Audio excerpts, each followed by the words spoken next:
Welcome to today's video webinar brought to you by Agility PR Solutions and Bulldog Reporter. We have a very special event today, a provocative panel discussion on one of our most important topics in PR, improving your media relations. We have a group of top journalists here today for this discussion called What Journalists Want from PR Pros in 2019. I'm Richard Carafel, editor of Bulldog Reporter and the Daily Dog, one of the web's leading sources of PR and communications news and insights. Agility PR Solutions offers a world-class suite of PR services, including media database, media monitoring, and measurement tools. You can find out about all their offerings and how they can put together a package that's just right for you over at agilitypr.com. And while you're there, you can visit agilitypr.com/bulldogreporter and check out our homepage with all of our original PR articles and thought leadership pieces. And while you're there, be sure to sign up to receive the Daily Dog for free. All right, and before we get started today and on the topic of improving your media relations, we have an exclusive look for our webinar listeners at an exciting event that's coming up next month. Agility PR Solutions and Bulldog Reporter are very pleased to announce the Earned Media Mastery Virtual Summit coming up on Thursday, August 22nd, 2019. Earned Media Mastery is a virtual PR event that brings together world-class public relations experts, authors, and journalists who will be sharing their secrets for crafting coverage-worthy stories, pitching journalists, and leveraging earned media for big results. With over 20 speakers and more than 15 sessions, you'll get hours of insight into everything earned media. And there's no hotel required, no plane ticket, and with an agenda that you can tailor to suit your own schedule, the virtual summit is a fantastic opportunity to breathe new life into your earned media efforts. And you can access it from the comfort of your office, your home, your favorite patio, anywhere you have access to Wi-Fi. So to register and get free access, check out the speaker lineup and more, head on over to earnedmediamastery.com. Okay, we're looking forward to that, and we're looking forward to today's panel. So let's meet our panelists. First, we have Christopher Elliott. He's a weekly columnist for USA Today and the Washington Post, as well as a nationally syndicated columnist and consumer advocate. Thanks for joining us. How are you today, Chris? I'm doing great. How are you doing? Doing awesome. Thanks. Great to have you. We also have with us Megan Dallaire. She's a freelance journalist, editor, and photographer in the Ottawa, Canada area. How are you, Megan? Hi, I'm very well, thanks. How are you? Very good, thanks. Great to have you today. And finally, we are joined by Tom Hallman, Jr., based in Portland and a Pulitzer Prize-winning journalist at the Oregonian, where he's been for more than 35 years. How's it going, Tom? I'm doing well. Nice to be with all of you today. All right, terrific. Okay, good. So we got a great panel to talk about this important topic, and we're getting started here in just 1 minute. Let me just first remind you that these panelists will be responding to your questions following the presentation. So if you have one for the panel or a particular panelist at any time during the hour, just click on the Q&A icon that's in the top right corner of your screen and type in your inquiry there. And we're going to hold those Q&A until after our discussion, but we will try to get to everyone's questions, so be sure to get yours in the queue. All right, so let's get this discussion kicked off. And we'll start this with a question for Chris Elliott, after which, like with all the questions today, we'll get the rest of the panel to chime in as well. All right, so the media landscape, has seen some significant changes in the last few years, from transitioning away from print to digital, from the role of social media in the news cycle now to what seems like an erosion of public trust in media outlets. There's a lot to contend with. So with all that in mind, Chris, how would you say the life of the journalist has changed in recent years? And as a result of those changes, what can PR pros do differently to fit into that new reality? Well, Richard, I can only answer that question from the perspective of a freelance or independent journalist, but I can tell you that it is almost unrecognizable from what it was even a few years ago. If I had told you even a year ago of all the changes that would take place, I probably wouldn't have believed myself. But basically, you have outlets that you write for or that you work with that have cut back In some cases, have reduced your pay by a lot. In some cases, the outlets have completely gone away. I've experienced that with some of my syndicated outlets, and it's I think a lot of us have just wondered, what are we going to do next? So a lot of the journalists that I know professionally have started to, in this new media landscape, have started to look for other ways of making a living. Some of them have started a website. Others have gone down the influencer route and become influencers. Some of them have become editorial consultants and have started working with companies directly to, do things like write press releases or write advertorials. And so when you're dealing with a journalist, you're probably dealing with someone who is wearing 4 or 5 hats.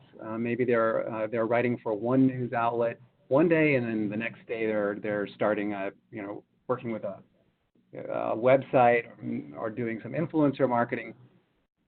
So my advice to PR practitioners is to start looking at the journalist differently. You're not just dealing with, and again, this is just for freelance writers, you're not just dealing with one outlet, one journalist. You're dealing with one journalist who's potentially writing for a lot of different outlets, engaged in a lot of different activities, and may, in fact, from one day to the next, go from being someone that you're pitching to someone who is pitching you. So you have to start, I think, thinking about PR as more than just a single hit. Maybe you're going to get a story in one of that journalist's outlets, but the next day you might be talking about something completely different. So I would recommend being more open to possibilities. Like I said before, journalists wear a lot of hats. I'll use myself as an example. I started a nonprofit consumer advocacy organization as a result of all the cases I was getting from my 2 syndicated columns, and that's really taken off in the last couple of years. But so you might from one day be dealing with me on behalf of that advocacy organization, and the next day I might be on assignment for USA Today. So you just never know. So my advice would really be to keep an open mind about who you're working with and what the possibilities are. Don't limit your parameters. Think about what the relationship could be tomorrow. Think about other ways of working with the journalist, and be open to suggestions. All right, that's good insight. Thanks, Chris. And like you say, that applies. A lot of what you said applies to a freelancer, but a lot of that applies to a regular newsroom journalist at a particular outlet, because they might be wearing a lot of different hats too by covering multiple beats these days. In the layoff era that we're looking at here, and so a lot of those beats they might not be as familiar with. As what they were trained to do. So you got to really think about that and think big picture, like you said. All right, thanks, Chris. So Megan Dallaire, let's ask you. You're a pure freelancer. So what do you think about what PR pros can be doing differently in the new media landscape? Right. Yeah. So I am a freelancer, and I've also in the last few years held held a staff position. So I have perspective from both sides. I would say everything Chris said is true. We are. I think it's more important now than ever for PR professionals to maintain strong relationships with journalists, because as Chris said, journalists are. They're working with so many different organizations on a given day. The other thing is that I think journalists across the media landscape, whether they're freelancers or staff reporters, editors, whatever, are more focused now than ever on optimizing stories for digital audiences. So that means embracing tools that we haven't traditionally used in print, like videos, galleries, polls, infographics, interactive maps, timelines. We're doing, I don't want to say less writing necessarily, but maybe a bit less writing and more producing multimedia content. So with that in mind, I think, PR professionals, when you're pitching, keep a very open mind about the ways that a story could be presented. So a pitch might not lead to a traditional story or feature, but if you identify other facets of the story that could lend themselves well to other types of media, then you could really leverage that.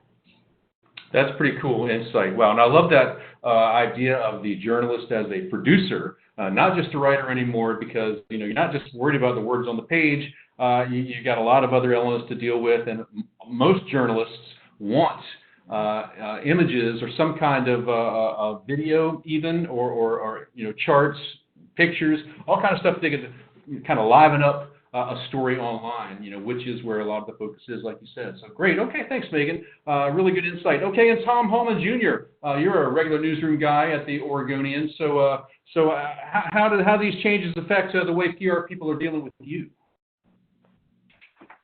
Story trumps everything. If you have a good story, it cuts through the noise. All the tools, the galleries, the videos, all that are simply elements that help move the story forward. The beauty of social media is the absolute, to take Megan's word, leverage. A good story finds the audience, and a good story can't be about a product, an institution, about a person, a character. The critical decision PR people make, first, what is the story? Why should I be interested? Because I am the ultimate gatekeeper. As Christopher said, the power has been pushed down to the producers of news and stories. Why are you pitching me? And then, if it is a good story, it has incredible reach. I have an Instagram account and an author Facebook page, and I post all my stories on there. I post how I think about stories, and I've gotten good tips from that. You should be following me, T. Hallman Jr. at Instagram, Tom Hallman Jr. on Facebook. My reach of my audience is powerful, and as Megan said, and Christopher too, 10 years ago that was unheard of. Now, although I write for the Oregonian, I have stories that I write for Reader's Digest. Many of my stories from the Oregonian are picked up by Reader's Digest as a possible story. And a good story has an absolute long lifeline. That's the most important thing. Find and give me, and all reporters, writers, a good story. That's all you need. There you go, Tom. Some things never change. Amidst all this other stuff that's going on, a good story is always going to be a good story. It's always going to catch the attention of someone like you. Can I add one more thing to that? Please. I'm one of the Bulldog judges, and an award-winning entry was great for the campaign, but it could have been an absolute fantastic story. And when I tell you what it is, every reporter would go, yeah, jump on it. The agency was asked by a washer and dryer manufacturer to promote these things. And the creativity of the agency was, how do we take an inanimate object and make it have a soul? And what they did in this research is they went to schools in Los Angeles, where a lot of homeless kids are, and they got the company to donate washers and dryers. And they wrote that was the ad campaign. Imagine if they had got a hold of an LA Times reporter and said, listen, we're going to do this. We will put you in contact with the schools and the families. That would have been a video. It would have been a story. It is the potential Reader's Digest story because it's about people and lives. That's what I mean about a story. You have to think big. That's great. That's an ideal example of what you mean. Thanks. And I should have told everyone that Tom, as well as Christopher, have been longtime Bulldog Reporter Awards judges for us for many years, and we've got a great relationship with them. And so that does add some insight into the way they see things from PR for them, I hope, certainly for us. So thank you, Tom. That's some great insights and great example that you shared. All right, let's move on to another question. We're going to start this one with Megan. So you got things like fake news and enemy of the people and all these other things kind of in the public lexicon, public dialogue now. So, beyond PR, do you think that the relationship between the public and the media has changed, and then how does that impact your work? Yeah, definitely. Well, I think the average news reader these days is getting more of their news from. Sorry, can you not hear me? A little bit louder. Okay. Yeah. So I think That's the perfect. average. Okay. I think the average news reader these days is getting more of their news from social media and less traditional news sources, where they're seeing content in sort of an echo chamber. So Facebook, for instance, users are fed content based on what they want to see, and I think that this clears a path for confirmation bias and fake news, which damages the public's trust in journalism in turn. So, having spent a lot of time, sifting through the comments of my stories and other people's stories, I can confirm personally that a lot of news readers are very skeptical of journalists right now and their so-called agendas. So I think we need to be more careful. I mean, you should always strive to be transparent as a journalist, but I think that with this atmosphere of mistrust, we need to be more careful than ever to be transparent in our reporting and maintain readers' trust. And therefore, the same should go for PR professionals when they're dealing with journalists. We need to have relationships that are built on trust.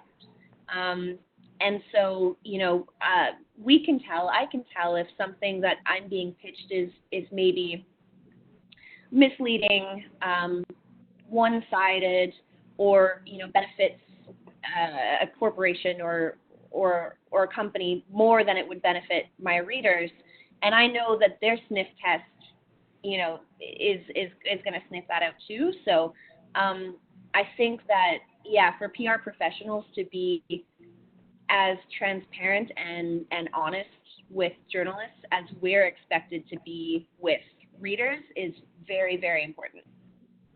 I totally agree with that. And because another big problem, like you said, it's tough enough for journalists to kind of hold, the threshold up to what it's always been. Another problem is that people that are reading stuff, especially online, if it's not a traditional news outlet, they're not sure if they're reading something that was written by a journalist or just some guy, and so who has no qualms, about feeding their own agendas, like you said. So there's a lot of issues there, a lot of challenges for PR and media now. So, okay, thank you, Megan. And how about you, Tom? What do you think? Has that relationship changed in a way that's affecting how you work? I think Megan's right in one sense, in that if I'm a political reporter or I am covering courts, readers are going to be judging what is the hidden agenda or agenda on the surface. But when it comes to stories, a story is neutral. I did a story a month ago that is a goofy story if you think about it. It was the most read story online for 2 consecutive days. Because it's not Republican or Democrat or independent. It's not about race. It's about life. And what I implore PR people to do is find the life in the product you're pitching, the CEO, what is the story? And that then becomes the driving force that connects with me and ultimately connects with readers. If you don't bring, I've used this example 100 times, that brilliant commercial on Dove soap where they brought women in and said, describe yourself, and then they had another woman describe the woman. We're talking about goddamn soap. And yet when I see that, I cry. I have 2 daughters. I love that. So now a woman's walking down the aisle at the grocery store. She remembers that. She picks the Dove soap up. we forget that we are innately emotional creatures. And that's why people that have agendas, left, right, whatever, they appeal to our emotions, not our intellect. And the key is, as a PR person, understand what a story is and then what techniques help you make that thing, place, or person be a story. And when they work, my job is to find good stories. Hey, 20 years ago, we used to talk about people going to the dark side PR. Hey, in many ways, the PR people that I judge in Bulldog Reporter are better at understanding what stories are than people coming out of traditional journalism schools, because they have to understand, how do you give emotion to a tennis shoe? Look at what's happened with the women's soccer team. And that's where the brilliance comes in. Thinking. You must think. And once that happens, you build a relationship. And I get pitches from people that I trust. They understand what a story is. They say, here it is. How can I help you get access? What do you need? There you go. Yeah, thanks, Tom. Yeah, that's good advice, because it's essentially something you kind of have to rise above, all the noise that's going on, and just get right back down to the basics, and that is put a good story together and get the media's attention. It doesn't have to be slanted one way or another. It doesn't have to be an agenda. And often there's I'll give you an example here of a pitch I got that really highlights all of that. Here's a bad subject line pitch. FCCO neuters their landmark 100,000th cat. Okay, that could be a feature. Here's a great pitch. This is from a hospital. Patient faces decision: hospice or transfer to another hospital. What one do you think I'm going to pick up? In the hospital pitch, are talking about some heart care equipment. Okay, that's probably some product that there's humanity in that. There's nothing in the other one. That's the difference. Somebody thought about what's a good story. Right. Yep. It's all about the angle that you pitch from sometimes. So that's good. Yeah. Thanks. Okay, Chris. What do you think about all those enemy of the people, fake news, all that stuff that's in the public dialogue now? Is it having an effect on the public media relationship? Yeah, of course it is. I mean, I don't want to let Tom be the only one talking about the importance of a story here. So let me address that if I can. Good stories are really our lifeblood here, and Tom is absolutely correct. If you can pitch a good story, you don't even need this panel. Just pitch us the good story. No, I mean, you should still watch the panel. The panel is great. But I wanted to just say something that I've discovered in the last week, and that is Google just changed its algorithm again. It does it every other week or so. And in the process, I've discovered that a lot of the stories that are on my consumer advocacy website have gone up in the rankings. And so I was kind of asking, why is this happening? And Google has really, and this is something I know everyone is following, at least somewhat. Google is trying to reward good content, good stories. So if you have a good story, and it translates into a good newspaper online story or broadcast online story, or even a blog story, the search engines will pick it up. And what I have found is that in talking with clients, the people that you work for as PR professionals, they would rather have a good story that engages people over months or years than just get a quick hit in an A-rated or a top-rated outlet. Those stories are much more valuable to them than getting on the front page of a newspaper.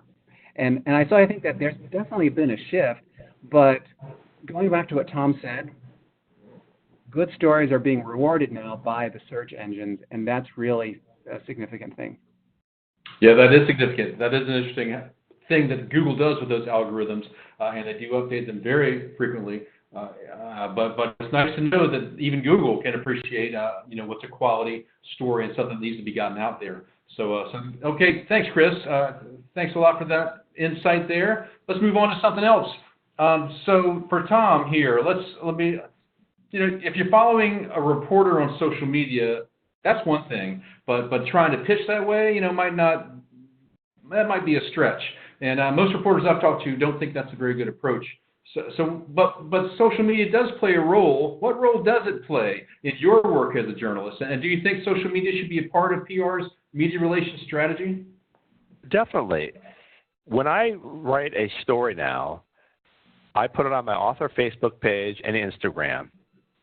If you are one of the people that pitch me that story, spread it, share it, because that helps not only with and I don't know anything about this, but as Christopher said, Google Analytics, and it spreads the message. And what Christopher said is absolutely right. A story has a long, long life. I got an email last week. I did a story a year ago, July, about this woman and her situation. And in effect, it had something to do with a hospital in town. A year later, the CEO of a company in town donated $25,000 to the hospital because of that story. A year later. And as Christopher said, the days of evaluating the power of something based on, was it on page one? What page? How long was it? It does no longer apply. If it's good, it can live on forever on the internet. And so I think as a reporter, writer, whatever, I'm dependent on getting good pitches. Readers, PR people, but send me something that applies to me. I got something just yesterday. The pitch line was introduction. I'm thinking, okay, great. Are we going on a date? What is it? So I looked at it, and it's about a company. They want to talk about bloodless diamonds in the world. Okay, that's maybe the New York Times to do that, not me. But here's an example of a great pitch. The symphony here in town, the subject line was mother, son. And the pitch was, and again, it's promoting the symphony, but it's a hell of a good story. The principal violinist was taught by his mother. She had Alzheimer's and has died. Whenever he plays, he thinks of his mother. Now, you don't think I could make that a great story? But it's a well-defined pitch, not like, hey, let's do a feature on the symphony. As the other panelists know, what makes us succeed or fail in what we do is the initial stage. What is this about? Who would care? If you're in the PR business, you have to apply the same thing. Why does it matter? Who cares? And who is the best place to send that to? Now, Christopher might have a totally different kind of beat or area of expertise or way he writes, and they might go, that's not a Tom story, but Christopher would be a really good one. The second thing is, even if it's not my kind of story, I know people around the country. I say, hey, call this guy in Chicago. That's a great story. It's a well-connected world, and PR people should get to know the people that write or cover or edit the things that they can call on and build those relationships. As when I used to cover the police, the cops would tell me, you know what I don't like about some reporters? They only come around when they need something. Don't be that kind of PR person. Hey, say, hey, I got a great idea. It might not be yours, but how are things going? And that story you wrote a month ago, I read it. I loved it. I put it on our social media page. I go, thank you. That's how you build a relationship. There you go. That's good advice, and I love your examples, Tom. Very colorful. Cool. Okay, how about you, Chris? Does anybody ever pitch you on social media, or how does social media fit into the way you work? Yeah, they do. They try. I use social media to get my stories out, so I will post a link to stories that I write every day to social media, which would be Twitter, Facebook, and LinkedIn. And I think pitching me via social media is, that is, it's been done. I can't think of the last time that it was done successfully, but it's great for relationship building. And just to go back to what Tom said, if you see one of my stories and you retweet it, or you get your client to retweet it, I'm going to really like you. The next time you pitch me on something, I'm going to remember that. And the reason why it's so important to retweet and share is that, going back to how Google ranks stories, we're getting all our traffic. Everyone is getting all our traffic from Google. It's the dominant search engine. And within the first 24 hours of the story going up, Google decides where to index it. And then over the next 24 hours, more or less, it decides whether to keep the indexing where it is or to bring it down. So you might be number 3 when you first post the story, but after 24 hours, it could go up, it could go down. So what we're doing within the first 24 hours of the story going up is we're doing something called link building. And every like, every share, every link back adds to our indexability. So you're helping me with basically getting more eyeballs to my story, and I'm going to love you for that. By the way, I think that this is really the future. I think people are going to be much more search engine focused when they're writing stories. They're going to be writing to keywords. They're going to be thinking about keywords. They're going to be dreaming about keywords at night. And then they're going to get up in the morning and write their story and make sure all those keywords are where they need to be so that Google sees what they write and then puts it where it needs to be placed on the search engines. If you're not seen by the search engines, you might as well just go home because no one is going to see your stories. I see. And that's a good way to look at it. And so obviously social media plays a big role, even if it's on the back end, not the front end of the PR journalist relationship. But that also means that PR, for example, Christopher, someone might be able to pitch you a story and say, here are some things you can do on social media that could help that story take off after it's written. I mean, that might resonate with you. It might not. I guess everything depends on the story. Well, I think that everyone has their own preferences for how to be pitched, and pitching through social media, like adding a comment to Facebook or something like that, is, I do read the comments, but sometimes it isn't so much that it doesn't work. It doesn't really work all that well, but it makes you look kind of funny when there are all these people commenting on the story, and then you're in there in the comments, say on Facebook, going, hey, I have a client here you should need to talk to about so-and-so. It's much better if you just email me and say, hey, I saw your story on the Washington Post, and you might be interested in doing something on this, as opposed to, saying something in the comments or tweeting me out on Twitter, retweeting me, whatever. It doesn't always work. Okay. Yes. I see what you mean. Yeah, great. Okay, cool. That's some good insight. Okay, and Megan, what do you think? Do you use social media a lot in your reporting? Do you interact with PR that way? Totally. Yeah, I mean, I definitely agree with Chris and Tom that, offering to share a link to a reporter's story, to one of my stories, or to retweet it or whatever is a good way to curry favor, for sure.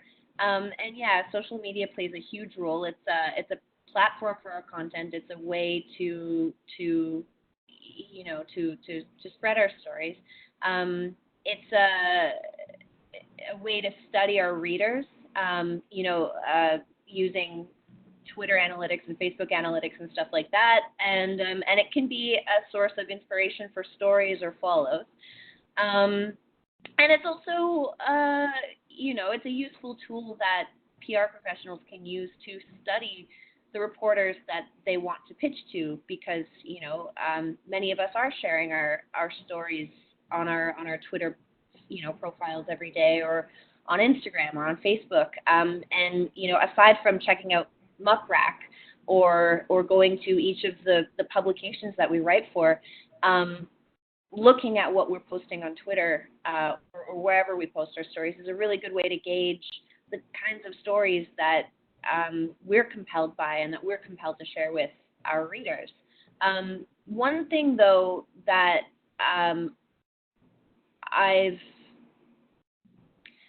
one caution that I can think of with relying on social media, particularly Facebook and Google, is that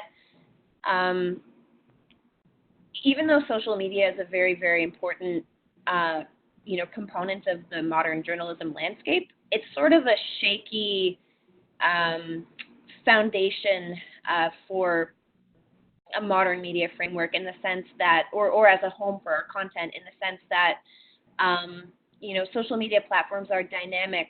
They're subject to change at the whim of corporations and governments. Algorithms change. The way that stories surface in people's news feeds changes. And government regulations change. So I think journalists and PR professionals need to be on their toes and ready to think of new ways to approach leveraging social media, knowing that things can change overnight in terms of like I said, the algorithms and how stories surface and stuff like that. So. I see. Yeah, good. Yeah, that's a lot of good information there. Boy, there's so many ways that it all pieces together, and social media is a big part of it.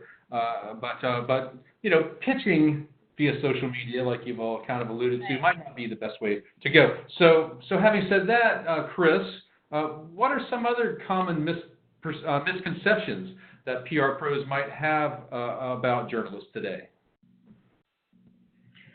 Other misconceptions. I mean, I think that what you were talking about about pitching and how to pitch. I think that PR pros still think, to a large extent, that and certainly not all of them, but a lot of them think that we're getting a regular paycheck from a newspaper or a publication, and that there still is a very traditional top-down hierarchy in place where you can maybe pitch the editor, and at some point it'll get down to me.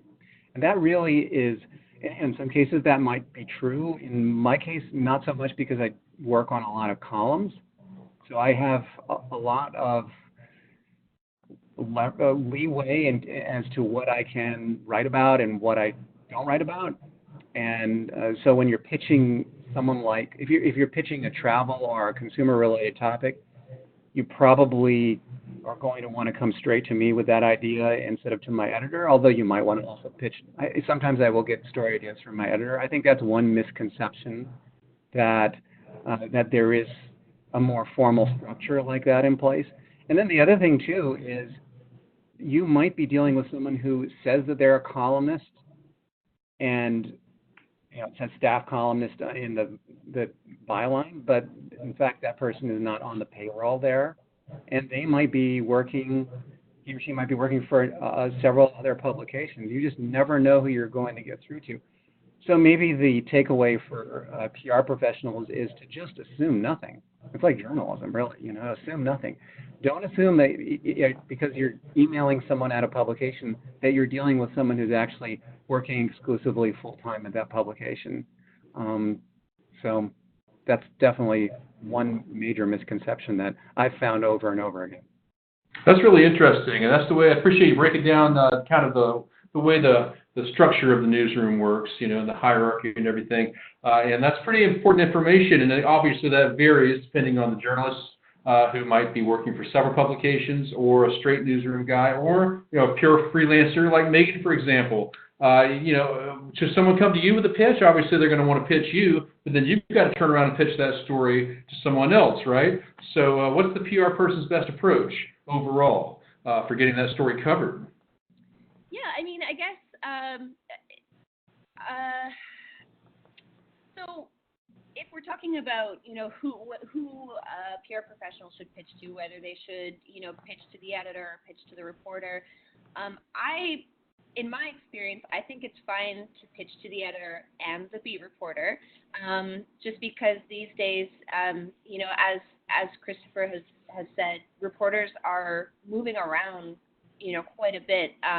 If you are a staff reporter, maybe you're, on a contract. We're seeing contract positions sort of supplanting permanent full-time positions.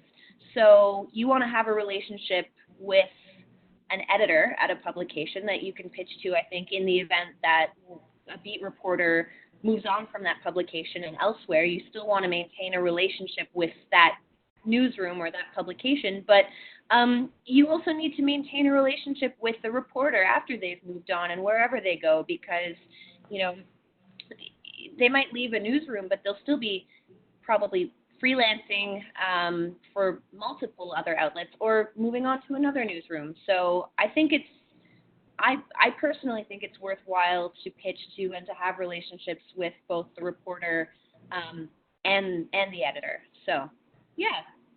Yeah, okay, that's interesting, and I see how that would work. Obviously, you want to build the relationships with as many people as you can, and if you want to build a relationship with the outlet, some of the people in the editor chairs might be the people best do that, but obviously you want reporter relationships too, so you have to keep them in the loop too. So it can work. I can see how it can work either way or both ways. Tom, how about you? If someone pitches you, does it help build a relationship if you see they also CC'd your editor? There's two things, building on what Christopher and Megan said. First off, this is a competitive business. I don't want a good story pitch on social media where people go, hey, I see that, I'll steal it. And if it's good, send it to me. And what I want to know is, am I the only one getting this pitch? What kind of access? Because I have to turn around, like Megan said, I have to pitch an editor, and they have to sign off on it. I would say unless you are an incredibly talented writer, you're rarely going to get some editor that's going to say, hey, I got this pitch over the transom, and, hey, Tom, you're out in Oregon. You want to do it? It often goes from the ground up. I have a good story. Here's why it should appear in X publication, X magazine. Here's what I can give you. And the PR person's obligation is to say, I can get you an interview with the CEO, exclusive. I can let you spend a day in the hospital, in the school, with the manufacturer. So then I can pitch just like they have to do to me.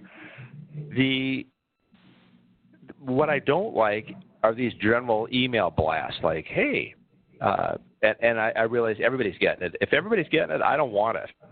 The second thing I think PR people should know is I have received emails from people in the PR industry who say, you're out in Oregon, but I've got this good story that would appeal to readers in Illinois. Do you know anybody?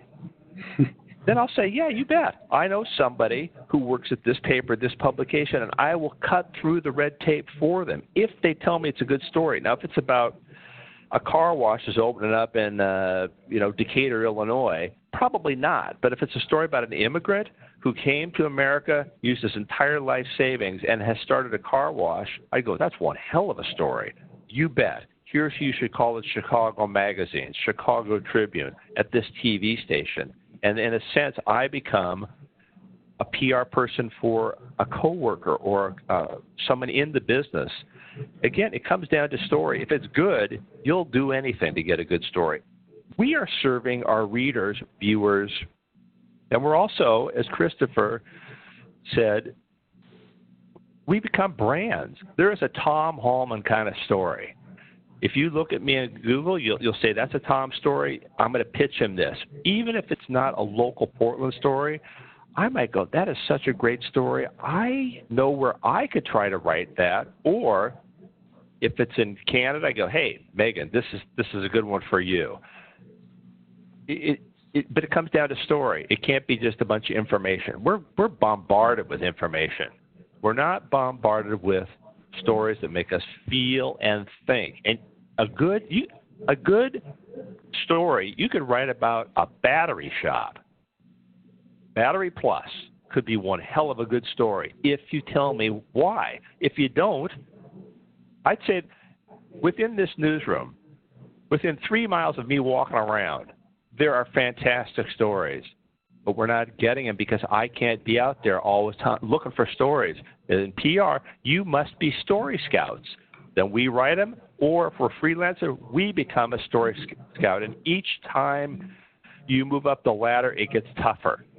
I'm not going to be able to write New York Times Magazine out of the blue and say, hey, I got this story in Portland. They're going to, what are your clips? Have you done this before?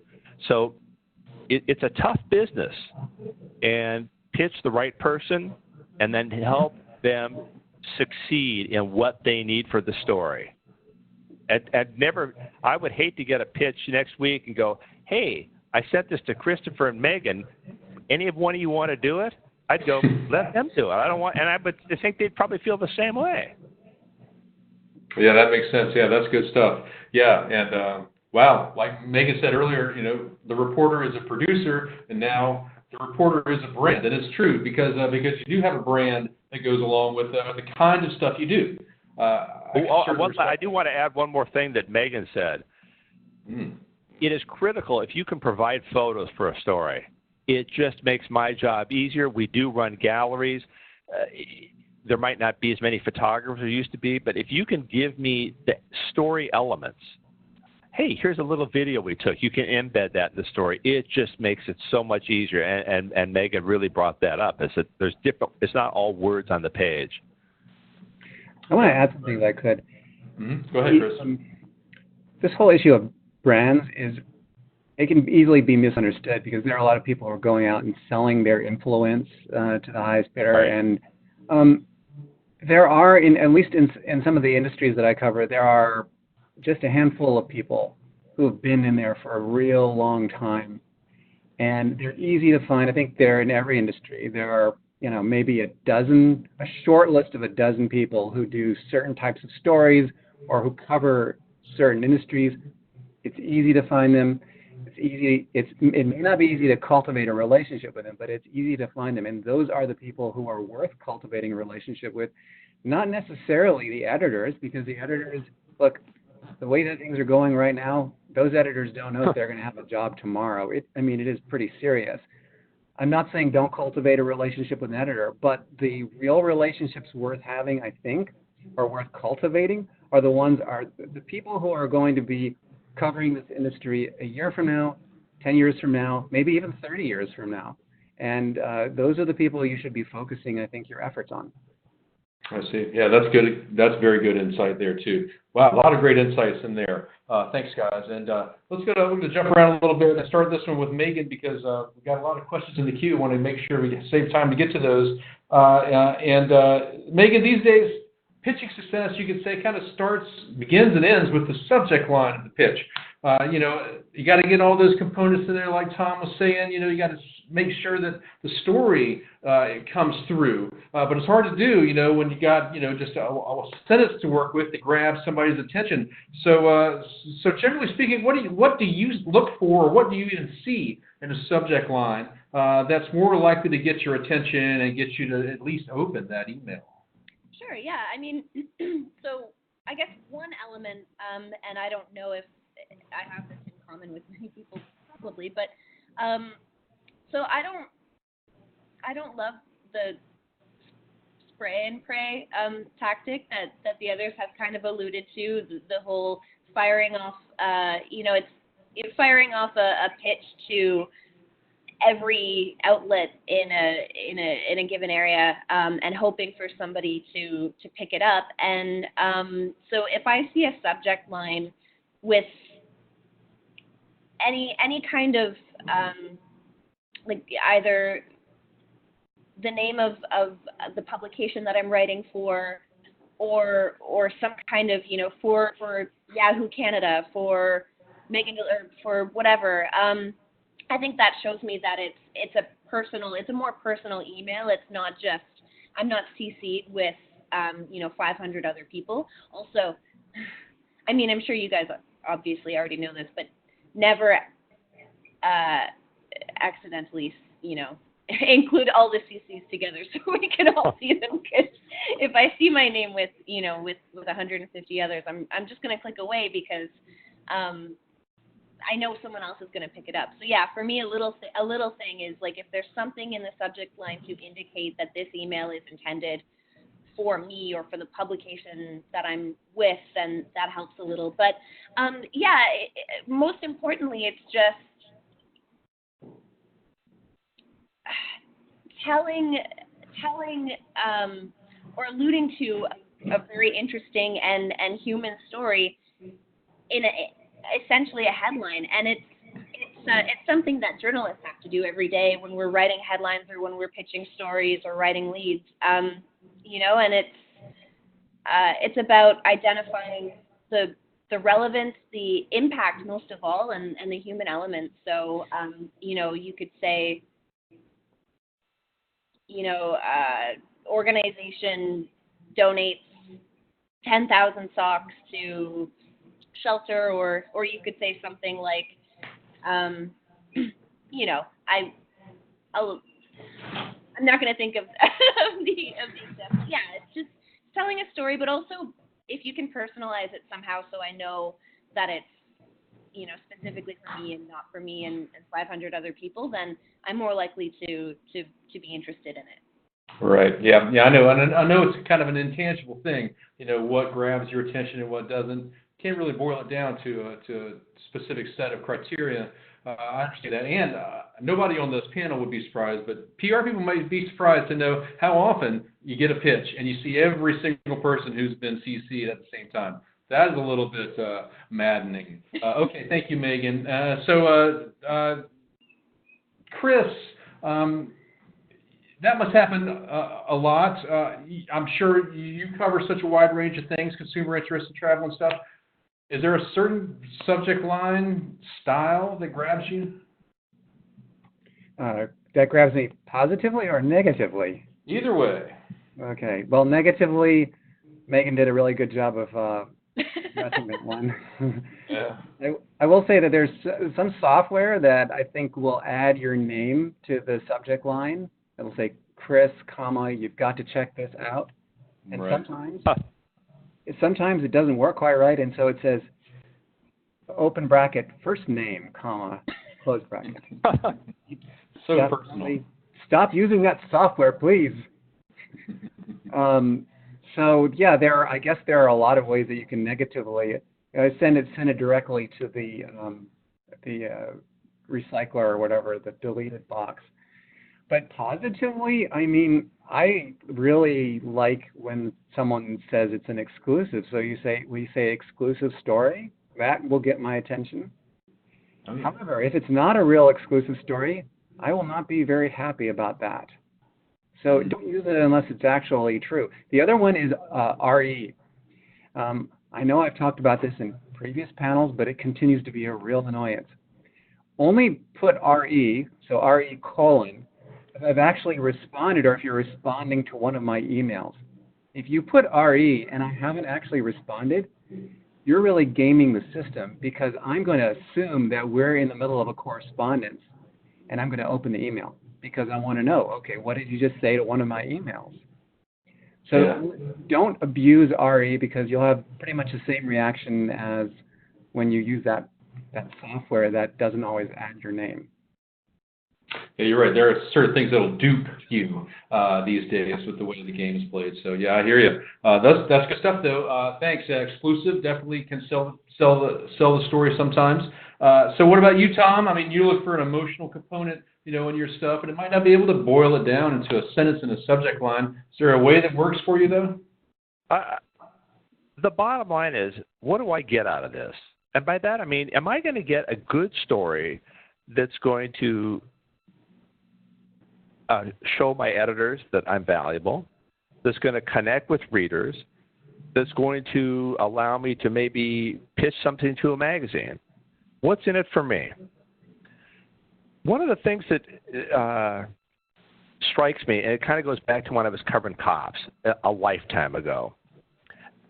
Newspapers used to send their most rookie people down to cover the police department, and it would irritate the cops.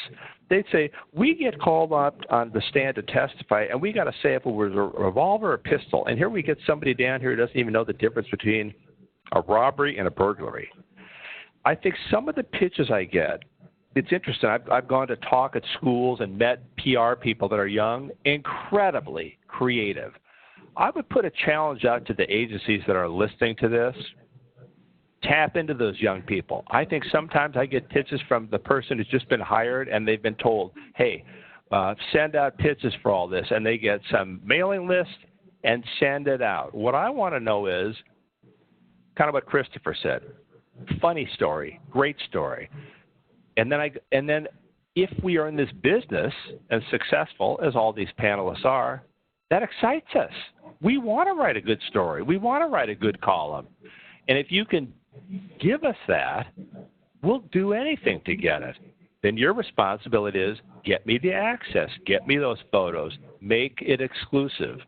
There's nothing worse than getting a story and you show up and there's a TV crew doing it. You know what? Don't call me next time. I want it for me. And that happens because PR people think, I'll cast a wide net, somebody will pick it up. Well, it's better to say, Tom, I'm offering this to you. Let me know next week if you don't want it. Then I will move on to other publications. That's respecting my time, and in turn, I respect their time. Now, I have been pitched by somebody who it sounds like a good story. Then I go over to talk to them, and the PR person is there, and they don't understand what I need. And I go, boy, there's no story here, because I'm not going to waste my time trying to dig out the story if I'm going to have an impediment with the spokesman.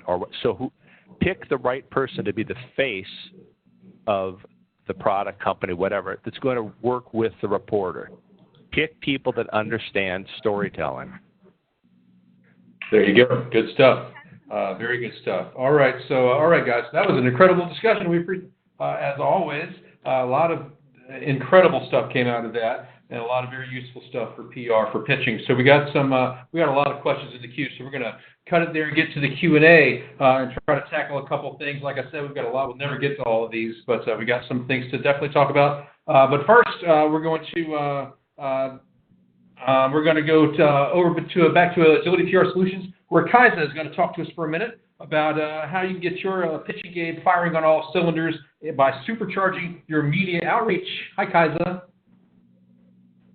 Hi, Richard. Thank you so much. And thanks so much to our guests for that panel discussion. There were some really great insights for our PR folks, and I'm looking forward to diving into the Q&A in just a few moments. Earned media is often the bread and butter for many PR pros.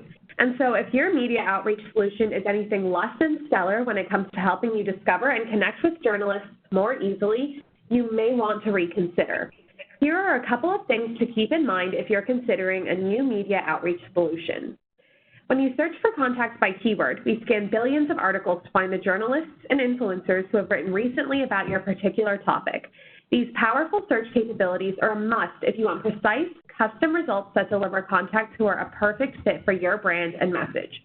And once you've found who you can work with, having a way to quickly create lists and reach out to them directly to build relationships makes everything easier. Plus, having live social streams is critical so you can not only find new influencers talking about your keywords on channels like Twitter, but also keep an eye on their activity and learn more about them to tailor and perfect your outreach. You can reach out directly to journalists through the platform for a targeted approach, or you can write up a press release and distribute it broadly via our integrated newswire and give it a place to permanently live in our online newsroom. So if you're interested in finding a media outreach solution that can check all of those boxes for you, then Agility PR Solutions can help.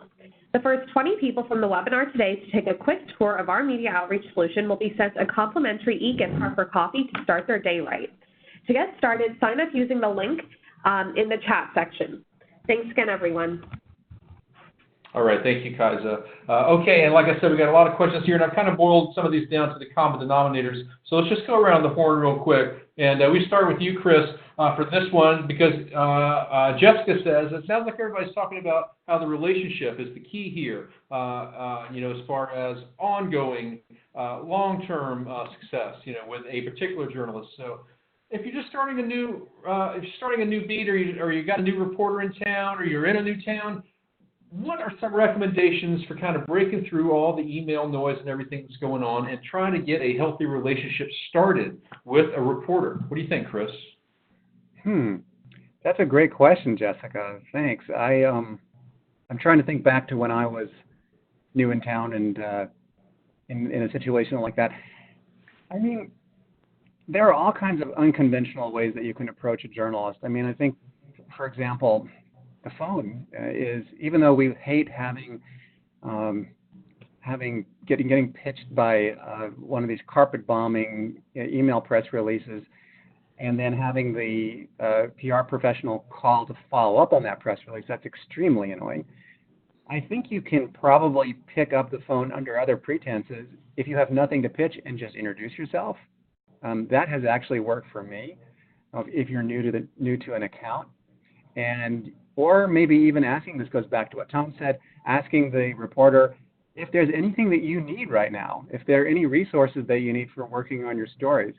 Even if you just leave a brief phone message saying, hey, I'm new on this account, I know that you cover this beat, maybe, is there anything that you need? We have these resources. That's really a great icebreaker, and I've seen that work. So that would maybe be one thing that you can do. That is good advice. That's great. Yeah, don't forget the phone is still a useful tool, as obsolete as it may seem in other regards, such as Chris mentioned, the follow-up call and so forth. But cool. Yeah, thanks. And all right, Megan, what do you think? Well, if you were a PR person, you were trying to make form a relationship with someone like you, whether it be a freelancer or a newsroom staffer, what would be your advice to them?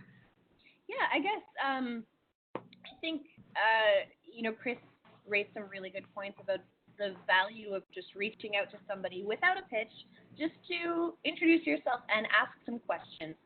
I think if you know who you're planning, if you've got a reporter in mind that you want to reach out to, I think it pays off to do a little bit of research about them before you call, and just, prepare yourself a little, know a little about the types of stories they tend to write about, the audiences they're writing for, who they're writing for, just based on, again, to bring up Muck Rack, just looking at their Muck Rack profile or their Twitter feed, and then reaching out to them armed with a little information so that you can, kind of break through and meet them part way. Well, I guess you're meeting them all the way if you're reaching out to them first, but still, I think people are more, I think I am more, and maybe, other journalists are more willing to, or more excited about having a conversation with, a comms person that we don't know if I know that they're interested and willing to really,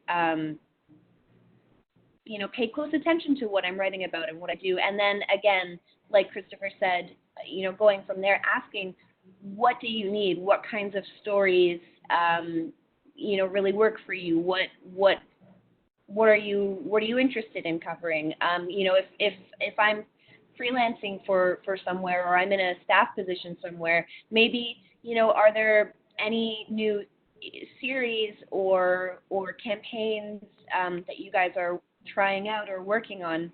Because you never know. Maybe I'm on staff at,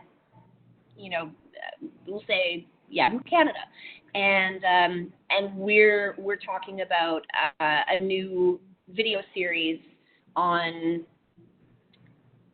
professionals in interesting and novel careers and their daily lives. And without asking me, you might not know that.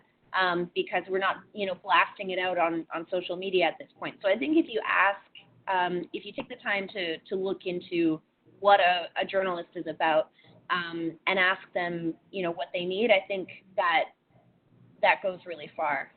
So, yeah. That's cool. That's good stuff there. Thanks, Megan. And Tom, what do you think? I mean, I know you want someone to show you that they know what you cover and they can pitch you a good story. But how else can someone build a relationship with you? I'm very mercenary. Don't invite me to a long lunch, even a cup of coffee. We're getting to the point. We're not going to be friends. We're not going to be. What can you do for me? If somebody calls me up, and I do like what Christopher says, I call. Hey, I've read your stories. I've got something that's kind of like one I read a few months ago. It could be that. I just want to tell you about it. Hey, I'm all in. But I don't want to have somebody bait and switch me either. There's a great story. Let's just meet for lunch. 10 minutes in, I'm going, there's no story here. I'm really good at saying, that's the story, that's not the story. So be efficient with your use of my time. And if I say no, I might say, but you know what? That guy got a pitch about a month ago here at the paper. And it's not my story, but it's kind of a good business story. And so I said, I'm going to pass it over to the business department. So in effect, the pitch worked, but only because I took the initiative. Understand who you're dealing with. In a sense, PR people, you have to put yourself out there. And again, it's all about contacts. Who you know, who can help you, and who can help me. If I got a pitch, someone says, hey, I've got a friend who's the editor of some big magazine, and they told me they're looking for a writer. I got a story. Boy, I'll have lunch with you. But I'm not going to go have something. There's this great company moving to Oregon. Okay. Be proactive. Think really critically. Why should Tom or Megan or Christopher take my call? What can I give them that will help their career, help them connect with their readers? That's all it's about. Don't be like the kind of guy you go into a car dealership and they say, hey, what does it take to get you into this car today? I don't know. I'm just kind of looking around. I like the mystery of a story. There you go, Chris. I want to jump in with something and the importance of data. And that is that if you have really good data, that might make it fit for a story. But we're all about really good data these days. And so any kind of information, statistics, analytics, charts, graphs, anything like that, that would help us tell a better story. That's the kind of thing that you can, if you work for a big company or a big client, they usually have a lot of data, and that might be of interest. And you can build stories on top of that data, really good stories too. So don't be shy about offering that and saying, hey, I work for this travel company, and we've got booking data that goes back 30 years. Would you be interested? And this is what we can do with the data. We can split it and dice it and slice it by business versus leisure. Wow, that is so cool. That is an infinite possibility of stories right there. So, yeah, I'll take your call. Sure. Yeah, that's very useful. Yeah, because data is almost as important as multimedia, maybe just as important, depending on the story and the beat. Reporters have to go dig that stuff up, and if you can put it right in their laps, that's going to get your pitch, push it a little bit further over the fence than it might have been. And like Tom was saying, if you got a good relationship with him, he might go the extra mile and take the initiative to move your pitch over to another department that's more appropriate. But he's probably only going to do that if he knows you have a track record of quality. So that's an important part of building these relationships is the quality component, and all the little bits and pieces, like Chris was saying, that you can provide that would put a story together, help it take shape, help the reporter make it take shape without wasting a lot of their time seeing if there's something there. So that's good stuff, guys. All right, thank you. And let's squeeze this one thing in. I know we're over time, but let's just talk about the press release for a minute. Megan, let me ask you, do press releases still work for you, or do you rather have something more personal, mix of both? What do you think? They don't feel as personal. So if I receive a press release for a story that's,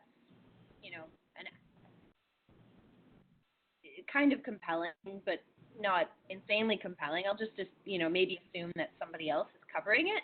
A press release for something that is really, really cool, that's maybe going to, provide. So a press release along with an offer to provide access to something very novel, like a person or a place that I wouldn't have access to without the, obligation to write something, that is really valuable. So if I get a press release that's like, you can come up and, we're inviting 10 journalists to come to the top of the CN Tower and witness a walk around the top of it, or, some people are going to take their oath of, citizenship on top of the CN Tower or something. That's very novel. That's something that if I received a press release about that, I would be excited. I would give them a call. But if I received a press release for something that isn't offering me anything really exclusive or access to anything really novel, I don't think it's going to make much more of an impact on me than a more personalized email would. In fact, I think a more personalized email would be much better in that case.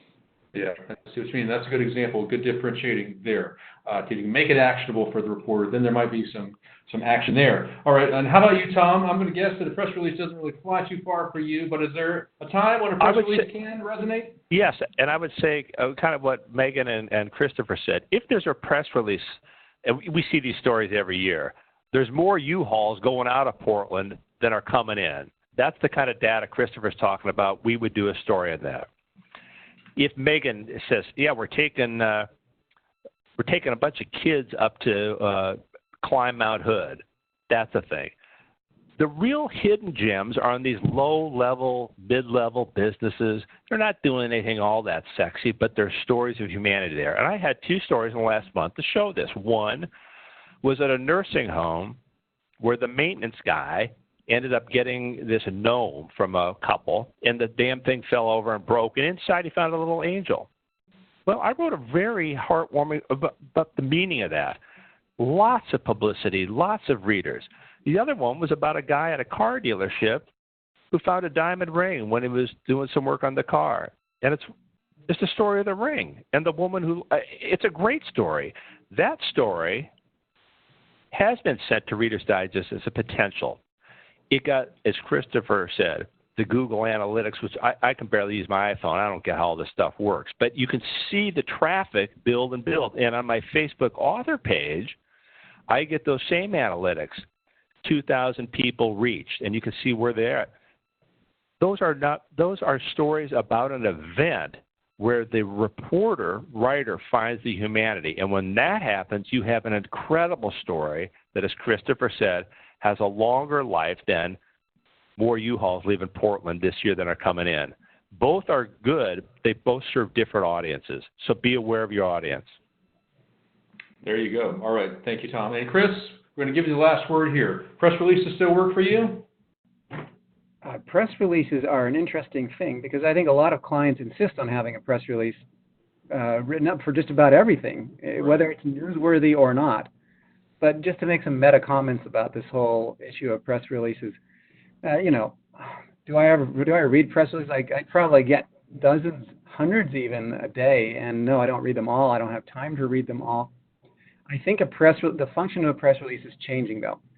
A press release is an historic document. It's when a company does something noteworthy, that press release is going to be online, it's going to get indexed by Google, and it's going to sit there, and it's going to be an historic document that will get referred to again and again and again by reporters like me.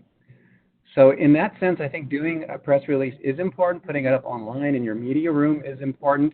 Is it going to get us to write about it? Maybe not immediately, but think of it as an historic document. Think of what it's going to do a year or even 10 years from now. Remember, we have now 20, 30 years worth of data online, and sometimes you can go back and search those press releases. So it really is, I would not tell you to not do press releases. Just don't get your expectations too high. And I wanted to say one other thing too, and that is another meta comment about the value of this panel and about the value of us. There are a lot of things that you as PR people can now do that don't involve us that are going to get your client's message out. In many cases, though not all, you do not need us to do it. You can do it yourself through social media, through blogging, through Twitter, Facebook, you name it. And that's really the kind of revolutionary thing that is driving the change in journalism today. At the beginning of this panel, I talked about how you can barely recognize journalism. It's changed so much, even in the last year. And part of that change is that our role is changing, but yours is too. And you have much more power than you think that you do. And I wanted to leave you with that thought. That is a good thought. It's so true. So many ways to get the message out now, for better or worse.